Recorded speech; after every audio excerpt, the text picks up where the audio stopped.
कि पहले हम लोग ब्रीफिंग प्रेजेंटेशन लेंगे हेल्थ सेक्रेटरी की तरफ से, then there will be from DGICMR, then member health will give the overall view, followed by question answer.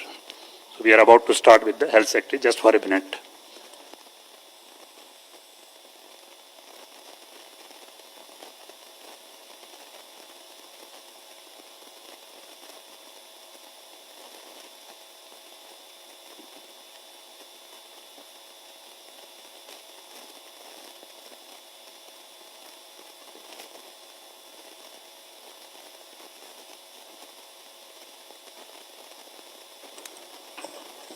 Sir हम आपकी तरफ से प्रेजेंटेशन अभी शुरू करेंगे सर।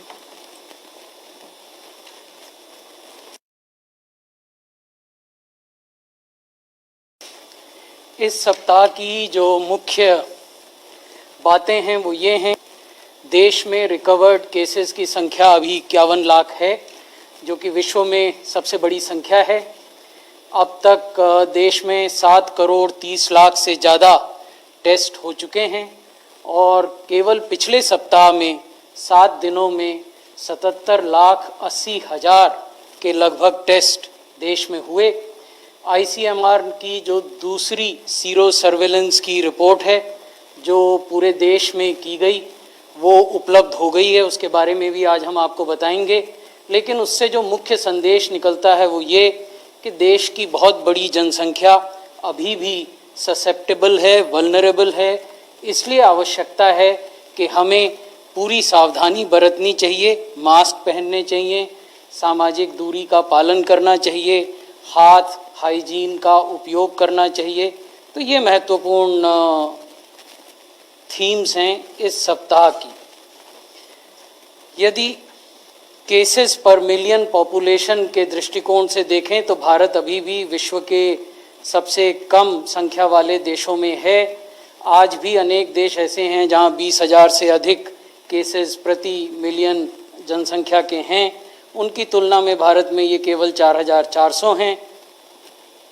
अगर आप नए केसेस को देखें प्रति मिलियन के आधार पर तो आप ये पाएंगे कि भारत में ये संख्या 425 है, जबकि अनेक देश ऐसे हैं जहां ये हमसे काफ़ी अधिक है। अगर मृत्यु प्रति मिलियन देखें तो वहाँ भी विश्व के सबसे कम संख्या भारत में है, 70 मृत्यु प्रति मिलियन, जबकि 600 और उससे अधिक मृत्यु प्रति मिलियन के देश भी हैं। ये महत्वपूर्ण बात है। हम आपको लगातार ये बताते रहे हैं कि कैसे ICMR के प्रयासों से और प्राइवेट सेक्टर के प्रयासों से हमने अपने टेस्ट करने की क्षमता को बढ़ाया है। टेस्ट पर मिलियन अब हम लगभग 53,000 कर रहे हैं, 52,978। ये 29 सितंबर का आंकड़ा है। अगर आप सितंबर माह के ही प्रारंभ में देखें या मध्य में देखें 20 सितंबर तक, तो उस समय हम 46,000 टेस्ट करते थे प्रति मिलियन जनसंख्या में, और अब ये 52,000 हुआ है। तो आप देखेंगे कि इसमें भारी वृद्धि की गई है। उसी प्रकार यदि आप प्रत्येक माह में होने वाले टेस्ट्स की संख्या देखें तो अकेले सितंबर माह में 2 करोड़ 97 लाख टेस्ट हुए हैं। जैसा कि मैंने पहले आपको बताया था कि देश में अब तक 7 करोड़ 10 लाख से ज़्यादा टेस्ट हो चुके हैं और एक महीने में, सितंबर के महीने में 2 करोड़ 97 लाख टेस्ट हुए। उससे पहले अगस्त के महीने में 2 करोड़ 39 लाख टेस्ट हुए। और अगर आप अप्रैल में देखें तो पूरे महीने में केवल 8.5 लाख टेस्ट होते थे। तो अप्रैल की तुलना में आज टेस्ट की संख्या में जो भारी वृद्धि हुई है उसका परिणाम हमें अर्ली आइडेंटिफिकेशन, अर्ली आइसोलेशन और अर्ली हॉस्पिटलाइजेशन, इन सब में देखने को मिला है। अब यदि आप साप्ताहिक रूप से देखें एवरेज डेली टेस्ट कंडक्टेड, ये मैं आपको इसलिए दिखा रहा हूँ कि मीडिया में हमारे कुछ मित्रों ने इस प्रकार की आशंका व्यक्त की थी कि किसी दिन तो 15 लाख टेस्ट हो जाते हैं, किसी दिन 10 ही लाख टेस्ट होते हैं। तो इसका उत्तर हम आपको आज देना चाहते हैं। हमने देश में 15 लाख से अधिक टेस्ट प्रतिदिन करने की क्षमता विकसित की है। उसका अर्थ ये नहीं है कि प्रतिदिन 15 लाख टेस्ट होने ही होने, टेस्ट की संख्या अनेक प्रकार के फैक्टर्स पर आधारित होती है। किसी भी क्षेत्र में इन्फेक्शन की क्या इंटेंसिटी है उस पर, किसी क्षेत्र में जहां इन्फेक्शन बढ़ रहा है वहां टेस्टों की संख्या कुछ और होगी, जहां इन्फेक्शन घट रहा है मैं वो भी आपके समक्ष तस्वीर प्रस्तुत करूंगा, वहां संख्या कुछ और होगी। इसलिए प्रतिदिन के टेस्ट की संख्या में होने वाले उतार चढ़ाव से हमें बहुत अधिक चिंतित या विचलित नहीं होना चाहिए। We should not be too concerned about the fact that day on day the number of tests has either declined sharply or increased sharply. We should rather be tracking the weekly average of daily tests done. इस slide में हम आपको average daily test conducted on a 7-day rolling average दिखा रहे हैं।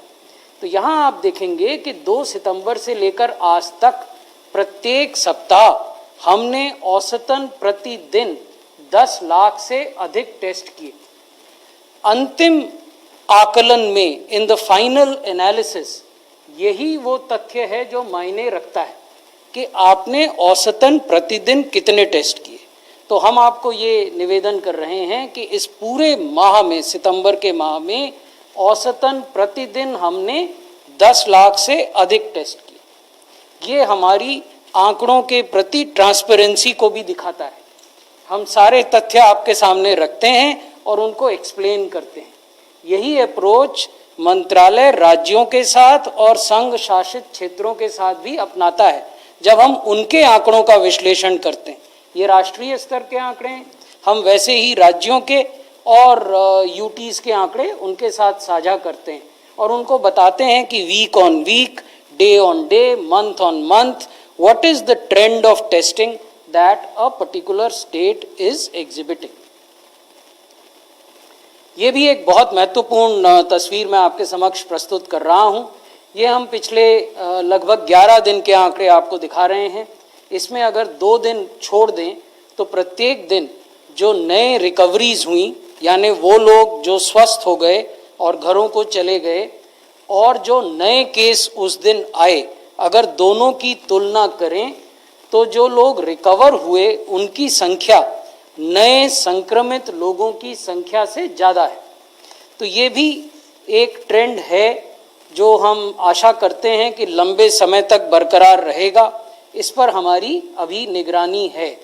राज्य से राज्य में ये ट्रेंड भिन्न है, वो भी मैं आपको दिखाऊंगा, लेकिन ये नेशनल ट्रेंड है जो पिछले 11 दिन का है। अब यदि हम कुल रिकवर्ड केसेस देखें तो आप ये पाएंगे कि 1 लाख से 10 लाख रिकवरी होने में हमें 57 दिन लगे। It took 57 days for 1 lakh recoveries to become 10 lakhs. However, if we look at the last 10 lakhs, that is 40 lakh recoveries to 50 lakh recoveries, it took us only 11 days. तो ये भी एक सिग्निफिकेंट तथ्य है जो मैं आपके दृष्टि में लाना चाहता था। ये बड़ी तस्वीर है कि जो कुल केस हैं देश में, उनमें से कितने एक्टिव केस हैं और कितने रिकवर्ड केस हैं।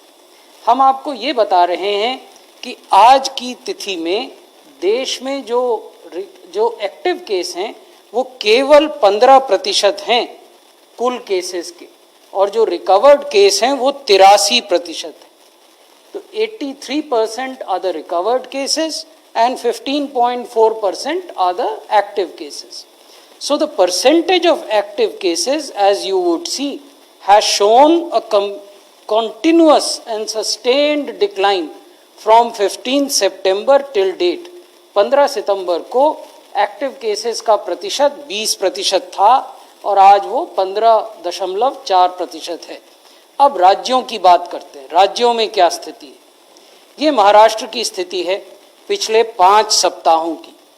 26 अगस्त वाले सप्ताह में, यानी बिगिनिंग ऑफ सितंबर, महाराष्ट्र में औसतन प्रतिदिन 14,000 से कुछ अधिक नए केसेस आते थे, और जो अभी सप्ताह गुजरा है 23 से 29 सितंबर का, उसमें औसतन प्रतिदिन 18,000 से कुछ अधिक केस आ रहे हैं। बीच में एक पीक जरूर था, जबकि हर दिन 21,000 या 22,000 के लगभग केसेस आ रहे थे। वैसे ही अगर कर्नाटक को देखें पिछले 5 सप्ताहों में, तो वहाँ पहले सितंबर वाले सप्ताह में लगभग 8,300 के लगभग प्रतिदिन केसेस आते थे नए, अब वो घटकर 7,900 हो गए हैं। बीच में एक उछाल वहाँ भी था 9 से 15 सितंबर के बीच, जबकि वहाँ 9,000 केसेस प्रतिदिन आते थे। लेकिन कर्नाटक में भी एक हल्का डिक्लाइन हम देख सकते हैं। आंध्र प्रदेश में अगस्त के सप्ताह में 10,000 से ज़्यादा केसेस प्रतिदिन आते थे, अब वो घटकर 7,000 से कुछ अधिक हो गए हैं।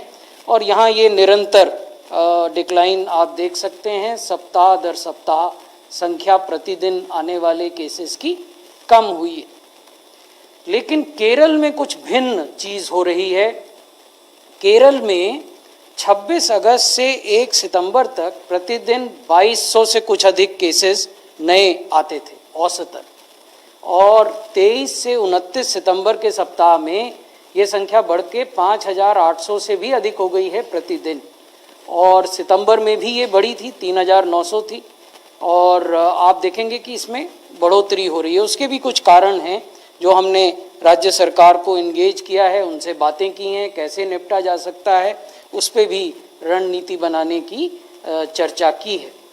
उत्तर प्रदेश को देखें तो पहले सितंबर वाले सप्ताह में औसतन 5,400 केसेस आते थे, वो अब घटकर 4,568 हो गए हैं विगत सप्ताह में। तमिलनाडु को देखें तो पहले सितंबर वाले सप्ताह में, the week beginning 1 September, the average number of cases was 6,000 odd per day. This number has come down to 5,500. If you go beyond August, if you go to say last week of July or first week of August, in case of Tamil Nadu, which we are not showing you here because of lack of space, you would find that Tamil Nadu was contributing almost 10,000 cases a day on an average, new cases. So in case of Tamil Nadu, this is a significant decline. Orissa को देखें तो यहाँ अभी कोई स्पष्ट trend नहीं उभर रहा है। सितंबर के पहले सप्ताह में 3,000 से कुछ अधिक मामले थे प्रतिदिन, अभी 4,000 से कुछ अधिक मामले हैं, बीच में बढ़े भी थे। छत्तीसगढ़ को देखें तो 1,350 मामले आते थे सितंबर के पहले सप्ताह के प्रत्येक दिन नए, अब वो 2,896 ऑलमोस्ट 2,900 मामले प्रतिदिन आ रहे हैं। आसाम को देखें तो वहाँ भी सितंबर के पहले सप्ताह में 2,300 के लगभग मामले आते थे नए प्रतिदिन, ये संख्या अब कुछ घटी है, 2,044 हुई है। और तेलंगाना को देखें तो यहाँ 2,700 से घटकर ये संख्या 2,000 हो गई है। तो आगे जाते हुए हमें क्या करना है? आगे जाते हुए हमें माननीय प्रधानमंत्री जी ने जो दिशा निर्देश दिए हैं, 2 गज की दूरी, मास्क है जरूरी, उसका पालन करना है। क्योंकि जब तक कोई दवाई या कोई वैक्सीन उपलब्ध नहीं हो जाती है, तब तक सामाजिक दूरी या भौतिक दूरी, आप कुछ भी कह लीजिए, फिजिकल डिस्टेंस, उसको बनाए रखना जरूरी है और मास्क पहनना बहुत जरूरी है। धन्यवाद। धन्यवाद sir. I will request DGICMR ये पास करना sir.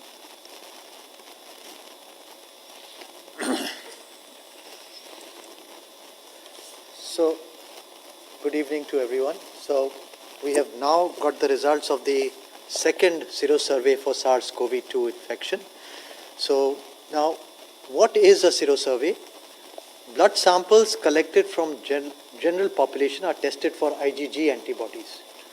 Now, if a person has IgG antibodies positive, it means they have got exposed to SARS-CoV-2 at some time in the past. Now, how much time in the past is still work in progress. We are still learning. It's only a 9-month-old virus. So, how long the antibodies persist still remains a question. But they start appearing after 2-3 weeks and then continue to be there for a few months. Now, sero surveys are supposed to answer several questions. What is the percentage of the general population has been exposed? what age group has been exposed, and what are the areas where we need to become alert from the public health perspective in terms of containment measures, in terms of identifying where there is the higher prevalence, so we need to be more active. Next, please. So the first Sero survey was conducted in May 11 to June 4, 2020, in 700 villages, wards from 70 Indian districts. And this was conducted among adults more than 18 years. And overall prevalence of infection was found to be 0.73%. And you can see the confidence intervals are written there. Next, please. The second survey was slightly changed in the sense that we thought that younger individuals are also getting affected. So we said that we will estimate the prevalence among individuals above 10 years of age, not 18, above 10 years of age. And that the survey was conducted in the same 700 villages, wards in urban from 70 districts and 21 states, the same which were covered. Obviously the households were different, individuals were different, but the districts were the same. And this was conducted from August 17th to September 22, 2020. And you collected the socio-demographic details, the history of respiratory symptoms. We took a written informed consent and ethics clearance was taken, and 3 to 5 ml of blood was drawn from these individuals, and the blood was tested for Ig antibodies using the IgG assay. Next, please. So 29,082 individuals were studied, and the prevalence in individuals above the age of 10 years was 6.6%. So from 0.73%, it has gone down up to 6.6%. And the prevalence is not different by age group or gender. However, we clearly found that the urban slums were 15.6%, and urban non-slum was 8.2%, whilst the rural areas were 4.4%. And the prevalence, if we just compare with the adults more than 18, if we compare that from 0.73%, it has now become 7.1%, the prevalence.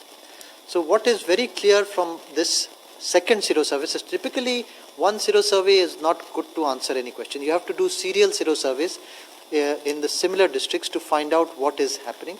And so this clearly shows that the lockdown and containment measures as well as behavior change at the population level has contributed and checked the spread of SARS-CoV-2.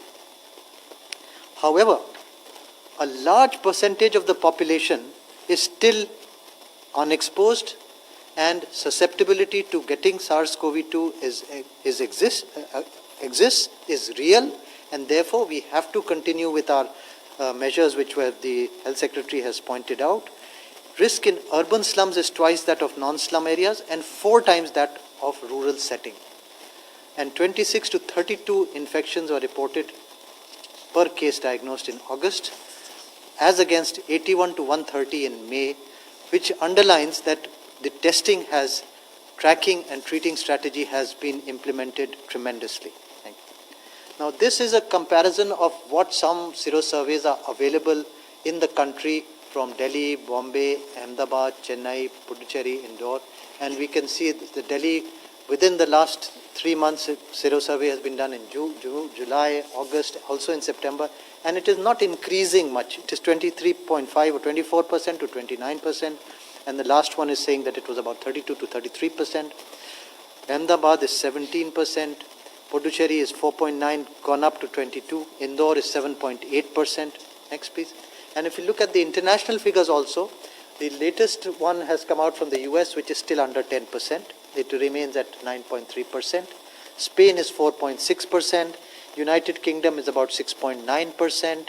And the highest is probably in Iran, which is 22% at the moment in terms of the country prevalence. The rest of them all are below. So the main conclusions from this Sero survey are that 1 in 15 individuals aged more than 10 have been exposed to SARS-CoV by August. Sero prevalence was not different by age or by gender. So it does not, all age groups above 10, we have found that it is there. Earlier we were under the impression that below 18 it does not affect, but we found now that there is no difference. risk gradient is more, urban slum is highest, that is 15.6%, compared to urban non-slum, that is 7.6%, compared to rural areas, which is about 4%. And though, as I already stressed, that the increase in testing and detection has occurred. Now, since the last point here I want to emphasize is very important, since a large proportion of the population is yet susceptible, prevention fatigue has to be avoided, and we have to stick or adhere to our 5T strategy, which is test, track, trace, treat, and use of technology, which is Arogya Setu or Itihas app have to be used. And the non-pharmacological interventions like physical distancing, use of mask, hand hygiene, cough etiquette are still essential and continue to remain essential. Even after the vaccine has come, these will still continue to remain essential. And people-centric and risk-focused interventions have to be done more in urban slums, then urban non-slums, and then in rural settings. And as has earlier been pointed out, that elderly individuals with comorbidities, pregnant women and children have to be protected. And more important, the last point is that in light of the upcoming festivities, in light of the winter season and mass gathering, containment strategies must be implemented by the states most effectively, and the use of mask cannot be underlined more than after this Sero survey, that it is very, very essential that a large population still remains susceptible, and we need to continue with these preventive measures. Thank you. Thank you very much, sir. Now I invite Dr. Paul, Member Health, Niti Aayog, sir. धन्यवाद। आज हमने जायज़ा लिया है pandemic किस तरह से देश में अपना जोर दिखा रही है और उसका हम मुकाबला कैसे कर रहे हैं। रिकवरीज के ऊपर एक सेटिस्फैक्ट्री आउटकम्स आपसे शेयर किए गए, टेस्टिंग की अचीवमेंट्स को और ऑप्टिमैलिटी को चिन्हित किया गया है, सेक्रेटरी हेल्थ ने भी और डॉक्टर भार्गव ने भी। और इसी तरह से हमने देखा है कि शायद कुछ स्लोइंग डाउन बड़े प्रदेशों में दिखनी शुरू हुई है। लेकिन जो आज दूसरी बड़ी इंफॉर्मेशन शेयर की गई है वो सीरो सर्वे की, हमने आपसे आज उसको शेयर किया है।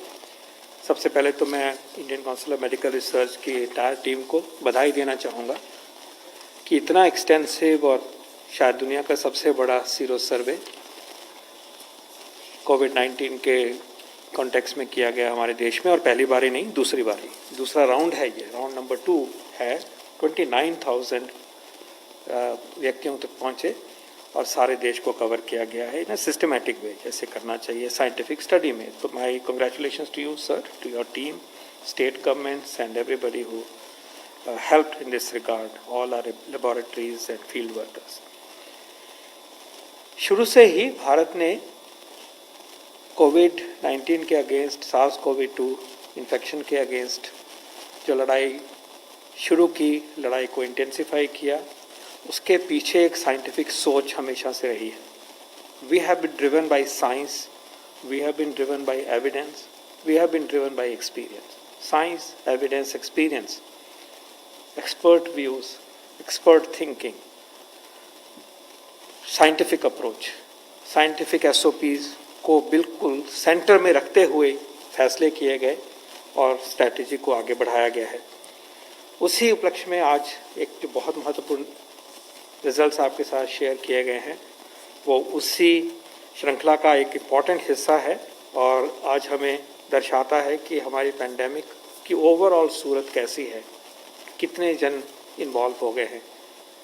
तो ये भी क्लियर है कि जैसे हम पिछली सिचुएशन में थे, एंड ऑफ मई में जो सिचुएशन थी 0.73 का इंसिडेंस पाया गया था देश में, आज हम लगभग 7% पे पहुंच गए हैं।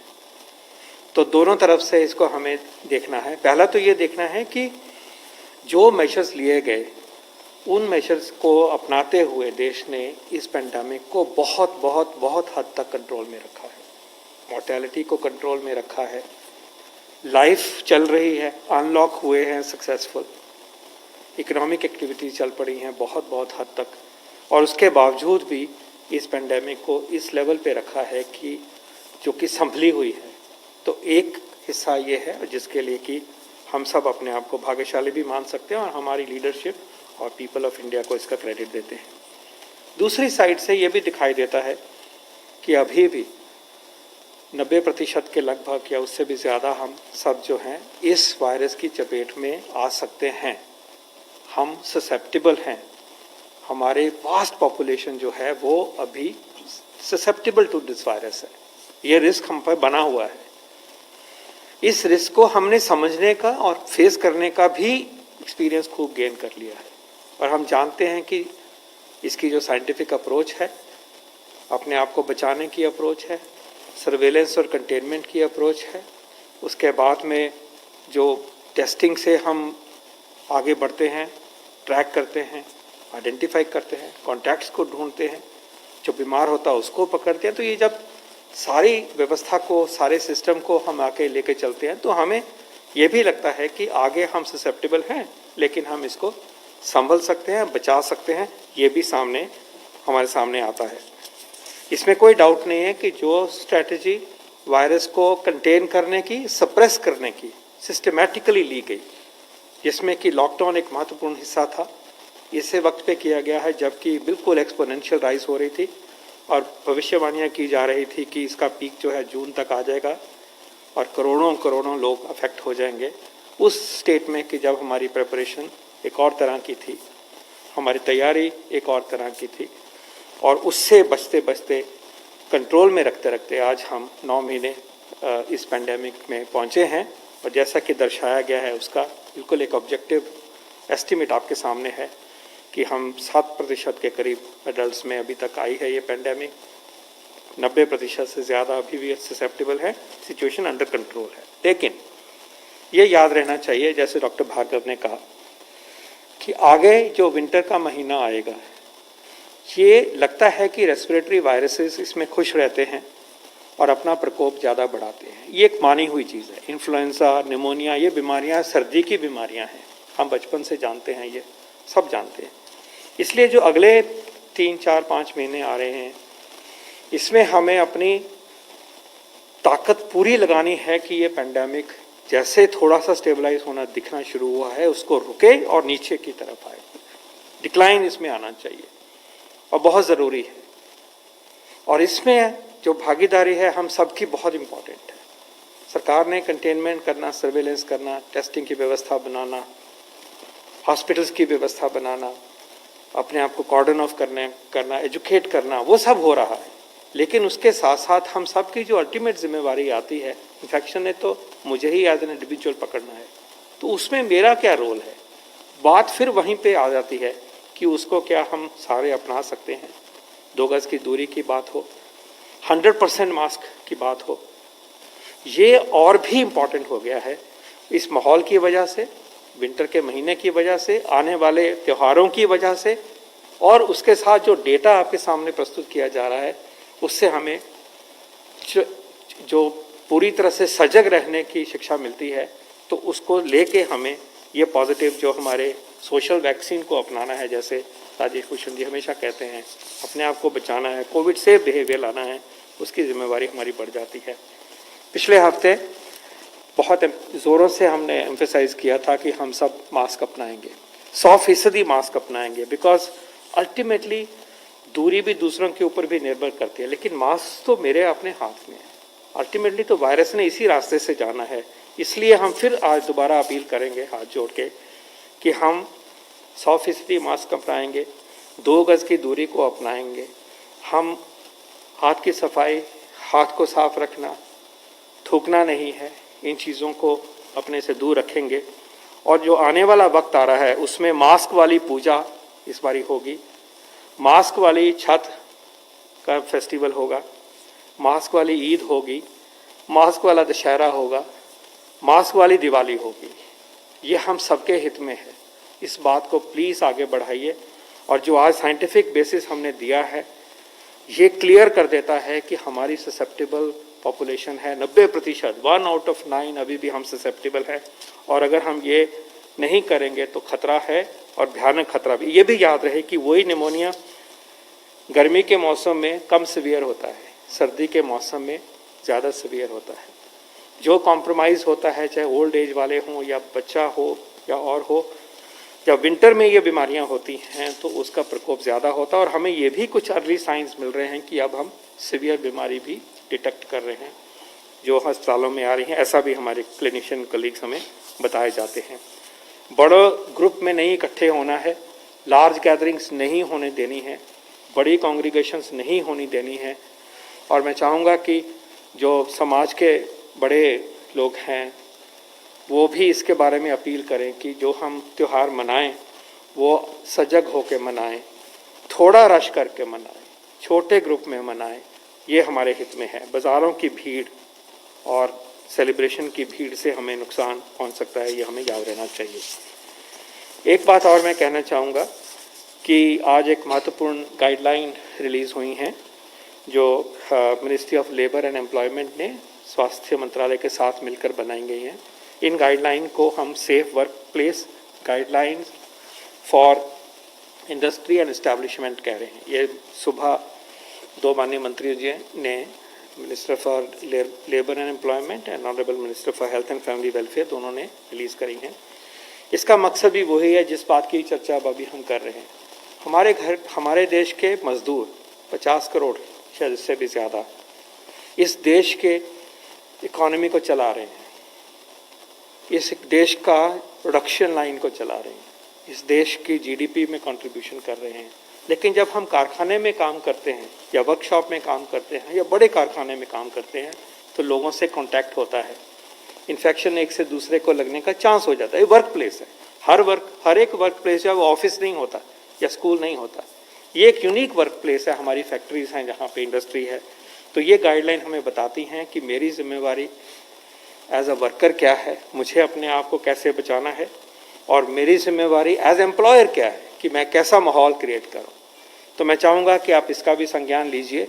ये दोनों मिनिस्ट्रीज़ के वेबसाइट पे अवेलेबल है और इसमें जो मैसेजेस हैं उनको उस सिचुएशन के हिसाब से टेलर मेक किया गया है कि मज़दूर भाई बहन हमारे संक्रमण से बचे, अवेयरनेस अच्छी हो, उनके परिवार इस संक्रमण से बचे, वो भी सेफ हों और कोई उनको वेज लॉस नहीं हो, कोई छुट्टी लेनी ना पड़े, स्वस्थ होकर देश की इकोनॉमी को आगे बढ़ाते हुए देश की सेवा करें।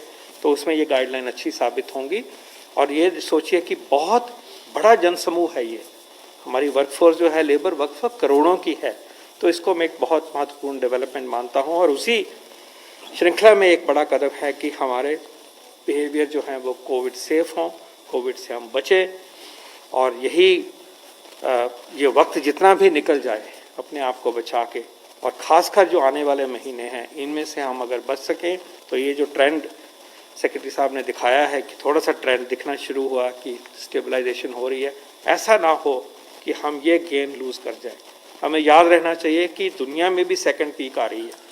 हमने दिल्ली में भी सेकंड पीक देख ली, केरल में भी देख ली, पंजाब में भी देख ली। तो ये don't take it for granted कि एक बार ही स्टेबलाइज कुछ होता है तो क्या हमेशा रहेगा। हम सजग होंगे तभी रुकेगा, हम सप्रेस करेंगे इस वायरस को तभी रुकेगा। इसलिए सजग रहना, अपनी तैयारी रखनी और कोविड के सेफ बिहेवियर्स को अपनाना हम सब की जिम्मेवारी है। इन्हीं शब्दों के साथ आगे बढ़ते हैं कार्यक्रम के लिए। धन्यवाद। जय हिंद। धन्यवाद sir. Sir, based on the media reports, there is a question. Will the government of India have 80,000 crores available over the next 1 year? Because that is the amount which is required to buy and distribute vaccine to everyone in the country.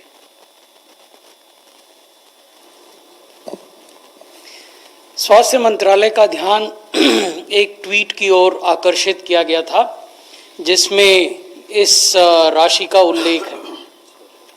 जिन्होंने ये tweet किया था उन्होंने तत्काल उसके बाद एक फिर से ट्वीट करके कहा कि उनको देश की सरकार पर पूरा भरोसा है और वो ये मान के चलते हैं कि राशि की व्यवस्था कर ली गई होगी। तो ये तो ट्वीट से संबंधित है, लेकिन जहाँ तक 80,000 रुपये के गणित का प्रश्न है उस गणित से हम लोग सहमत नहीं हैं, लेकिन मैं उस मुद्दे पर नहीं जाऊँगा। भारत सरकार ने एक national expert committee on vaccine administration बनाई है जो डॉक्टर पॉल की अध्यक्षता में है और उसका को चेयर सचिव स्वास्थ्य के रूप में मैं हूँ, जिसकी अब तक लगभग 5 बैठकें हो चुकी हैं। इसके छोटे समूह भी हैं, उन समूहों की भी 4-5 बैठकें हो चुकी हैं। उसमें हमने पॉपुलेशन के प्रायोरिटाइजेशन और उस प्रायोरिटी के आधार पर जो प्रस्तावित स्टैगर्ड इम्यूनाइजेशन की व्यवस्था होगी उस पर कितनी राशि व्यय होगी उसकी गणना की है और पर्याप्त राशि सरकार के संसाधनों में उपलब्ध है। वर्तमान समय में मैं केवल ये आपके संज्ञान में लाना चाहूँगा। 17. सर, मेरा सवाल हेल्थ सेक्रेटरी से है। मैं ये जानना चाह रहा हूँ कि राज्यों में जो सरकारी हॉस्पिटल हैं जहाँ कोरोना का इलाज होता है, एक इंजेक्शन की बहुत ज़्यादा डिमांड है रेमडेसिविर की, और आज बीजेपी के एक सांसद ने अपनी सांसद निधि 1.5 करोड़ रुपए इस इंजेक्शन के लिए दी है। तो क्या सरकारी अस्पतालों में इस इंजेक्शन की उपलब्धता नहीं है? क्या केंद्र ने जो पैसा दिया है राज्यों के पास वो पर्याप्त नहीं है? क्या स्थिति है? Thank you. कोविड का इलाज कैसे किया जाए, इसके लिए भारत सरकार के स्वास्थ्य मंत्रालय ने एक स्टैंडर्ड ट्रीटमेंट प्रोटोकॉल जारी किया है। ये स्टैंडर्ड ट्रीटमेंट प्रोटोकॉल जो विषय वस्तु के विशेषज्ञ हैं, यानी ऐसे डॉक्टर हैं जो कि इस सब्जेक्ट को देखते हैं दिन रात, उनसे प्राप्त इनपुट के आधार पर बनाया गया है और समय समय पर इस स्टैंडर्ड ट्रीटमेंट प्रोटोकॉल को रिफाइन किया जाता है। इस स्टैंडर्ड ट्रीटमेंट प्रोटोकॉल में ये कहा गया है कि बीमारी 3 प्रकार की हो सकती है: माइल्ड डिजीज़, मॉडरेट डिजीज़ और सीवियर डिजीज़। माइल्ड डिजीज़ में किस प्रकार की दवाएं दी जानी हैं ये इसमें लिखा हुआ है, मॉडरेट डिजीज़ में किस प्रकार की दवाएं दी जानी हैं और सीवियर में किस प्रकार की दी जानी है ये भी लिखा हुआ है। ये जो स्टैंडर्ड ट्रीटमेंट प्रोटोकॉल है ये पब्लिक डोमेन में है, यानी ये छिपा हुआ नहीं है, ये जन साधारण के संज्ञान में है, राज्य सरकारों के संज्ञान में है, अस्पतालों में जो डॉक्टर ट्रीटमेंट करते हैं उनके संज्ञान में है। बल्कि हमारा ये मानना है कि क्योंकि स्टैंडर्ड ट्रीटमेंट का पालन किया जा रहा है, इस प्रोटोकॉल का पालन किया जा रहा है, स्टैंडर्ड ऑफ केयर दी जा रही है समान रूप से पूरे देश में, इसीलिए देश में मोर्टेलिटीज़ कम हैं, लोग जल्दी रिकवर हो रहे हैं। तो ये तो पृष्ठभूमि थी आपके प्रश्न की। अब आते हैं रेमडेसिविर पर। रेमडेसिविर इस स्टैंडर्ड ट्रीटमेंट प्रोटोकॉल के अनुरूप एक इन्वेस्टिगेशनल थेरेपी है, ये मेन स्ट्रीम दवा नहीं है। मेन स्ट्रीम दवाएं कौन हैं इसका उल्लेख स्टैंडर्ड ट्रीटमेंट प्रोटोकॉल में किया गया है। रेमडेसिविर इस समय देश में 6 कंपनियां बनाती हैं, 6 डोमेस्टिक कंपनियां इसका मैन्युफैक्चर कर रही हैं। इन 6 की 6 कंपनीज को वॉलेंट्री लाइसेंस प्राप्त हुआ है मेसर्स जिलियड लाइफ साइंसेज यूएसए के द्वारा। जब पहली कंपनी ने देश में रेमडेसिविर का उत्पादन शुरू किया था उस समय इसकी लागत 5,500 रुपये थी। आज इसकी लागत घटकर 2,800 रुपये हो गई है। ये आसानी से हर जगह उपलब्ध है। ड्रग्स कंट्रोलर जनरल का जो तंत्र है वो प्रत्येक राज्य में इसकी उपलब्धता की निगरानी करता है। 11. नितेंद्र डीडी न्यूज से हूँ। लगातार 15-20 दिन से देखा जा रहा है कि 1,000 के आसपास मृत्यु का फिगर आता है, डेथ की फिगर आता है। तो क्या ये चिंता का विषय है और इसको लेकर क्या किया जा रहा है?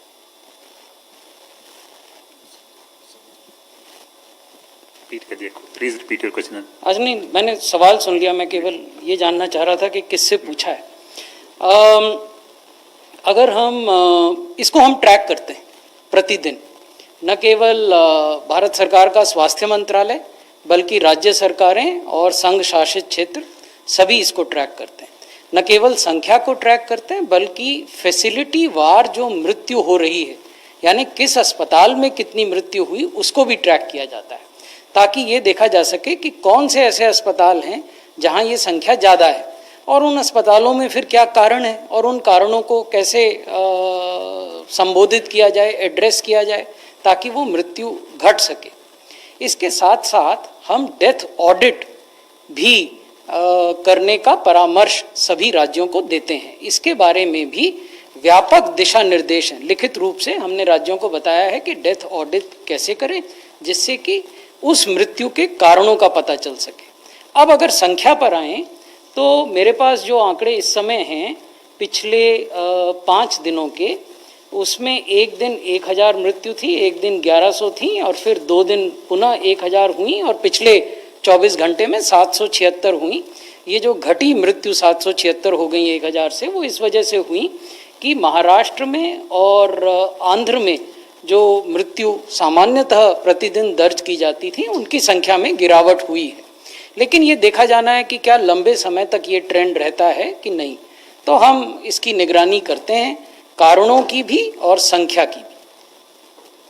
54. मेरा सवाल DGICMR से है। सर क्या हम ये बता सकते हैं कि सीरो सर्वे 2 की जो रिपोर्ट आई है इसके बाद हमारे देश की कितनी प्रतिशत आबादी को कोविड हो चुका है और कितनों को, कितना परसेंट ये हो चुका है, कितने लोगों को? आबादी तो आप कैसे भी निकाल सकते हैं, मगर ये सीरो सर्वे एस्टिमेट होता है। It is a statistical method to find out कि ट्रेंड क्या चल रहा है सोसाइटी में और कम्युनिटी में, ट्रेंड क्या चल रहा है। तो पहले मई में 0.73% था, अब 7.1% है। Number 9.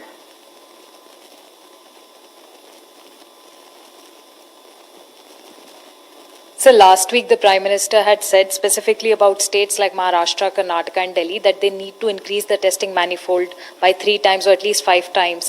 But in the last week, has that testing increased by those numbers? Because the data that we collected shows an increase of only about 10% or 8% in these states. So how's the government monitoring that? And also are states like Bihar and UP a worry considering their testing numbers are currently very low? The government is monitoring it.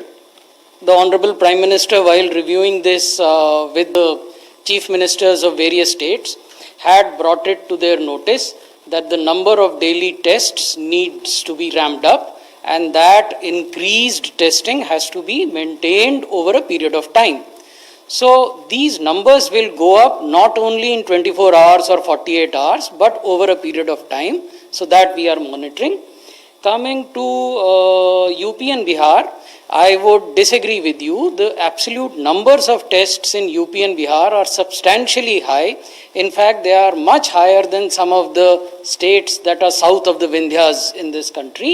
However, the cause for concern for us, for all states, not only for UP and Bihar, is that the proportion of people who are given rapid antigen tests and are symptomatic negative in rapid antigen test and then are missed, then are not given the RT-PCR test, that is a cause for worry, and that is an issue to which the attention of all honorable chief ministers was also drawn in the last meeting that you are referring to.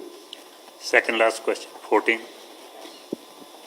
Sir, I'm Ayushman from Mirror. Now the question is, initially when it started, you used to give the number of contact tracing. Sir, how many of people have been contact traced so far?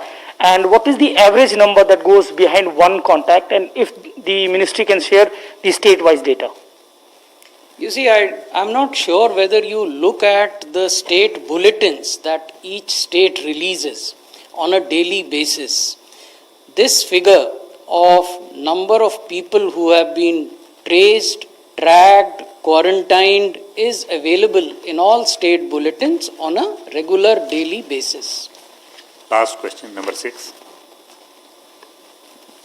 So I was just looking at the figures. August end we had about 25th August we had 31 lakh something cases.